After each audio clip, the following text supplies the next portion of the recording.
Good evening. I'm Gareth Porter, and I'm happy to participate in this session this evening on speaking truth to power. It's never been more important for the citizens of this country to speak truth to power and to listen to those truths and act on them. Some of the truths that we need to be speaking and listening to are about a system of making war that has taken such enormous power in this country that it has created a new crisis such as this country has never known. A crisis that began many decades ago when President Dwight Eisenhower warned us of a military-industrial complex which had become so powerful that it could make decisions which were more appropriate to be made by the American people themselves. The system that Eisenhower warned us about has morphed, transformed itself over these decades into something that perhaps should now be called the permanent war state, because the United States, for the first time in its history,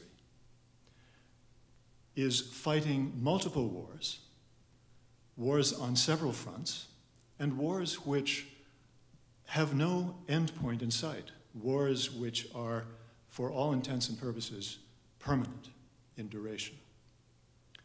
And so tonight I want to share with you three truths which I think we need to understand and act upon. The first truth that I want to share with you is that this system, this war system, which I call now the permanent war system, has become so powerful that it is threatening the democracy, the system of democracy, the economy of this country, and even the physical security of the American people. And this is perhaps the harshest truth to be told about this system, because we are not used to the idea that our own government would be basically unconcerned about the physical safety of the American people. After all, the purpose of this very system is the national security of the United States. But the truth that I want to share with you tonight is indeed that this system has become the primary threat to the well-being and the physical safety of the American people themselves. The second truth that I want to share with you is that this system of wars which began with Vietnam and which we have seen now continued through the war in Iraq, the war in Afghanistan, wars which have been carried on semi-covertly in Pakistan and in Yemen, and now the openly declared, not officially declared, war in Libya.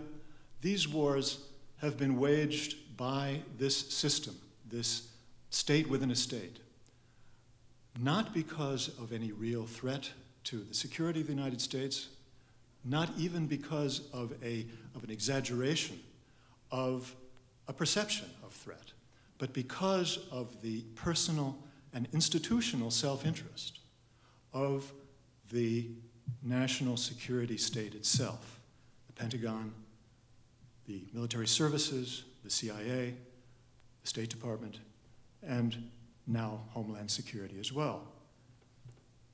So the second truth is that the reason for these wars is the self-interest of the state apparatus itself. That is, the state apparatus that is devoted to preparation for and actual fighting of wars. The third truth that I want to share with you may be the one that is even more difficult to understand or to accept than the first two.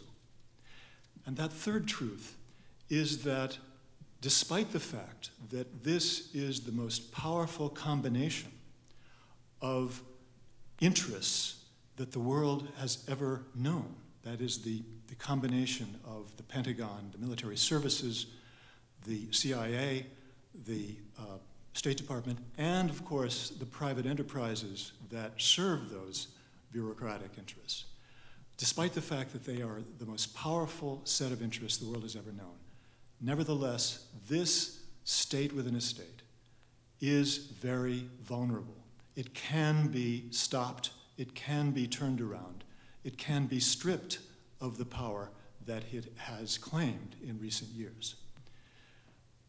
And I will try to explain to you why I believe that the objective conditions now are ripe for a citizens' movement that can take back the power that has been taken away from the American people by this permanent war state.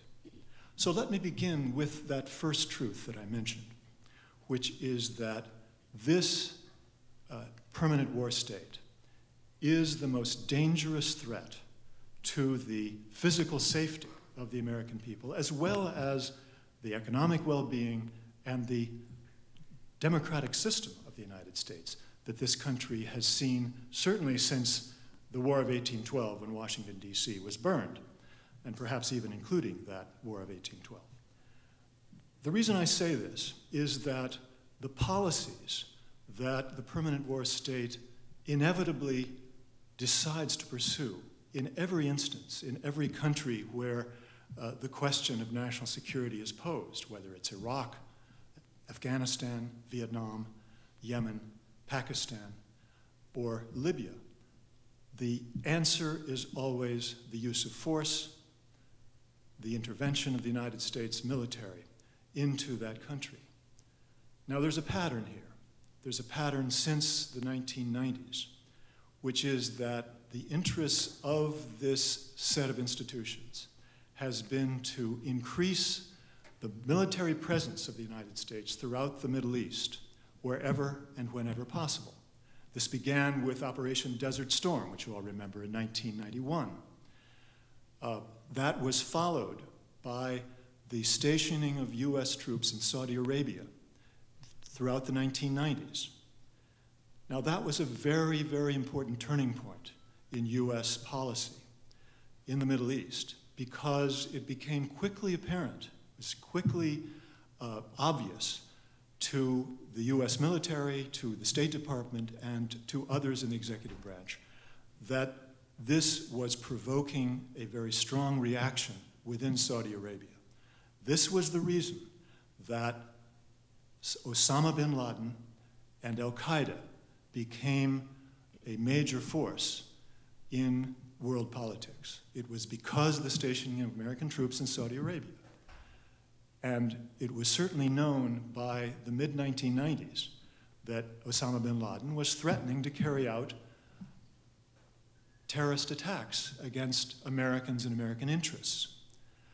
And that was certainly done by the late 1990s. The terrorist attack against US embassies in Africa, the attack on the Cole, were both attributed officially to Osama bin Laden and Al-Qaeda. But here's what is really important to understand. The US military and the rest of the national security bloc in the US government were really not interested in doing anything to respond to that danger to American citizens. They were not interested in changing the policy, adjusting the policy to do something about the threat of terrorism. And instead, they wanted to divert the attention of the American people to state enemies, Iran, Iraq, particularly. These state enemies that had military forces which would justify the continuing stationing of American troops, American forces in Saudi Arabia, and perhaps in the future elsewhere as well in the Middle East.